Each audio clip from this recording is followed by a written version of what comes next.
Hey, how are you? I wanted to tell you years ago, I was invited to a woman's home for tea. And before my butt had touched the chair, she asked, "Why are you here? Why have you come to Earth?" The cool thing is, I knew the answer. I didn't have to think about it. I didn't have to go like, wow, I need a minute, I need an hour, I need a month to think about it. I thought, wow, she didn't waste any time and I must be with good people.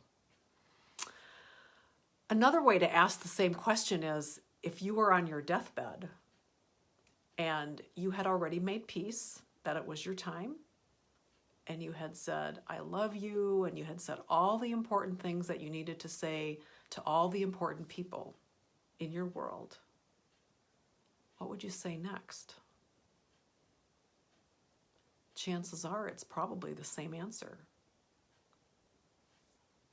So why are you here? And do you even know, have you ever thought about it? Why are you here? I'll tell you why I'm here. I'm here to help people remember why they're here. Honest to God, I am here to help you remember why you've come. That's the biggest overarching reason for me being on the planet. And it's not the shingle on my door, but it's the result of walking through that door with me. I don't offer courses that are called Remember Why You've Come, but I do offer courses and coaching around areas that once you've healed that or improved that, hey Deb, the layers of forgiveness, they've peeled back. And once you've started peeling back that onion, the veil of forgetfulness begins to dissipate. Our fast-paced society impedes our remembering. We have overflowing obligations and a cluttered calendar. We have toxic air, toxic chemicals in our food, in our beverages, our water. We've got to be so careful with our water. All of those three things, our water, air, and food, they result in our receptor sites being unable to adequately and accurately communicate, and everything sort of goes haywire. We have EMFs, we have stress, we have illusionary expectations, and so much more. What's the gift inside of COVID? There's so much talk about COVID and so much anger and hate and dissension and all of that. But really, what is the gift within COVID? And it's a respite from the overflowing obligations.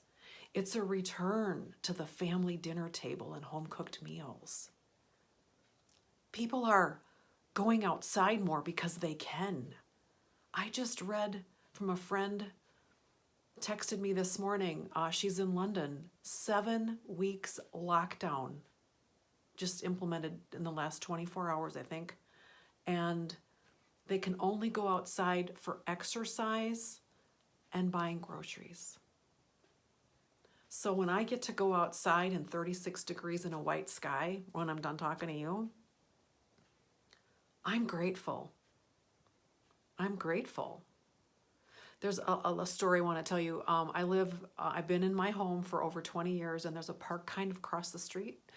And early in lockdown here, I went for my walk over there, and there was this family, mom, dad, and 2 children, and they were playing their own little version of whatever football thing or something.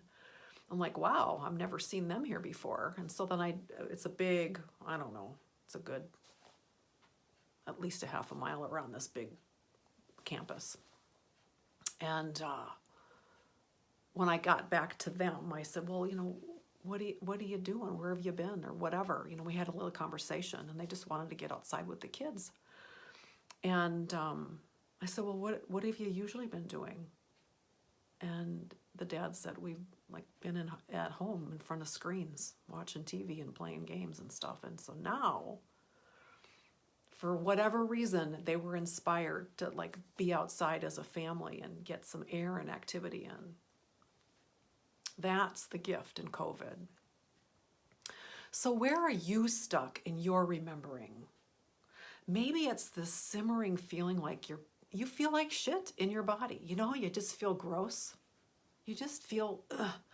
And you know you've got to make changes, but you know, change is hard because you know what? You don't know how to do it. You don't know where to begin. And so it's much easier just to stay in your habits and your patterns. Breaking a habit and a pattern is work. Maybe you have a desire to have a meditation practice or a journaling practice, or you want to read a book more. But again, you got to break the habit. You have to break a habit and a pattern in order for that to happen. Maybe you just want to unplug. You want to even go less time on screen time. You want to have your screen time, thank you for watching, be worth it.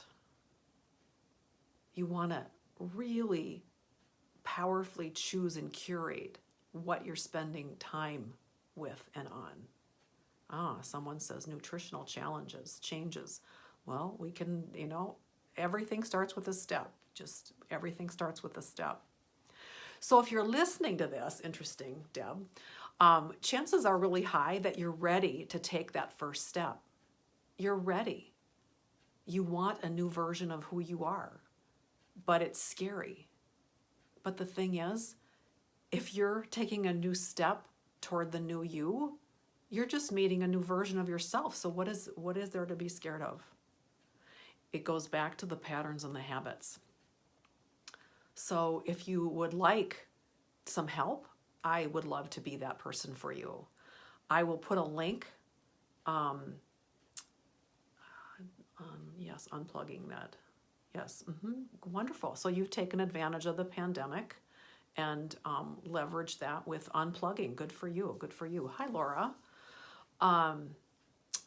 Okay, so I was going to tell you that if you're ready to take a first step toward the new version of you, I'm going to put a link below where you can schedule a clarity call with me, and we can see what your soul is ready for, how you want to meet your soul for the next step that is you. That's all I can offer, is showing you how to move forward, what you can do to move forward. So I'll put a link down in the comments once the video has rendered, and let's start this ball rolling, because it's always a perfect time to meet the best version of yourself, but you have to start. So again, if you have found yourself at the end, it's time to listen and take action. All right, Marita Harmonic Wholeness, I will see you next time. Bye-bye.